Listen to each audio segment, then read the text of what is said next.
दोस्तों, आज हम आपके साथ एक महत्वपूर्ण विषय पर चर्चा करने वाले हैं। हमारी पृथ्वी की ओर तेजी से बढ़ रहे एक 140 फुट वाले उल्के के बारे में बात करेंगे, जिसकी गति है 54,196 किलोमीटर प्रति घंटा। यह सितंबर 2023 की बात है और हमारे पास बहुत ही कम समय है इस उल्के से बचने के लिए। आपको जानकर आश्चर्य होगा कि इस उल्के की गति मानव सोच से भी तेज है। उल्कापिंड एक खगोलीय पिंड है जो अंतरिक्ष से पृथ्वी पर आता है। उल्कापिंड का पृथ्वी से टकराने की संभावना। यह अभी भी स्पष्ट नहीं है कि उल्कापिंड पृथ्वी से टकराएगा या नहीं, लेकिन इसकी गति और आकार को देखते हुए संभावना है कि यह पृथ्वी से टकराएगा। उल्कापिंड के पृथ्वी से टकराने से क्या होगा? यदि यह उल्कापिंड पृथ्वी से टकराता है तो इसका परिणाम बहुत गंभीर हो सकता है। उल्कापिंड के प्रभाव से एक बड़ा गड्ढा बन जाएगा और आसपास के क्षेत्र को भारी नुकसान होगा। यह भी संभव है कि उल्कापिंड के प्रभाव से एक बड़ा भूकंप हो। उल्कापिंड के पृथ्वी से टकराने से बचने के लिए क्या किया जा सकता है?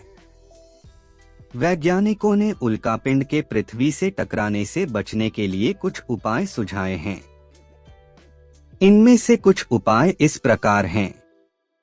उल्कापिंड को नष्ट करने के लिए एक मिसाइल का उपयोग किया जा सकता है। उल्कापिंड को पृथ्वी से टकराने से पहले एक अंतरिक्ष यान द्वारा पकड़ लिया जा सकता है और दूर ले जाया जा सकता है।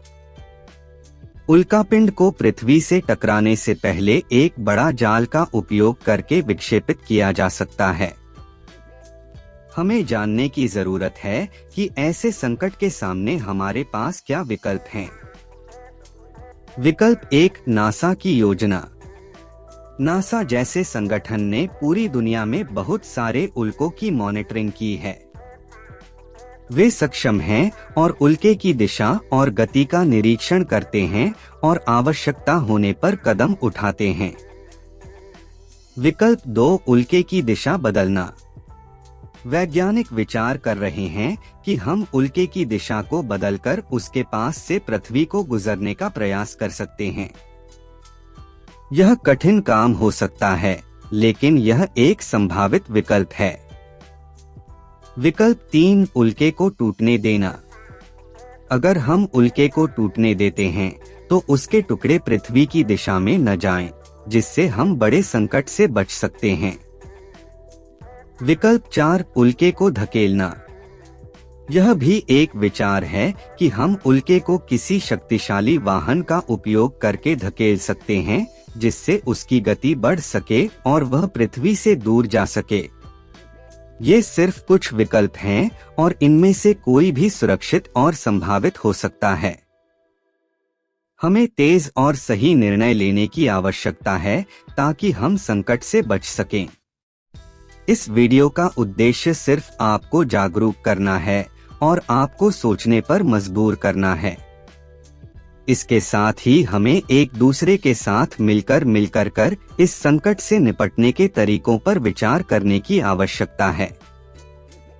धन्यवाद दोस्तों कि आपने हमारे साथ इस महत्वपूर्ण चर्चा में शामिल होकर जागरूकता फैलाने में मदद की। हम आशा करते हैं कि हम सभी मिलकर इस चुनौती का सामना कर सकेंगे और सुरक्षित रहेंगे। अगर आपको मेरा ये वीडियो पसंद आया तो मेरे वीडियो को एक लाइक और एक कमेंट जरूर करें प्लीज। और अगर ऐसे और वीडियो देखने के लिए मेरे YouTube चैनल यूनिवर्स ब्रह्मांड को सब्सक्राइब करें और अपने दोस्तों के साथ शेयर भी करें।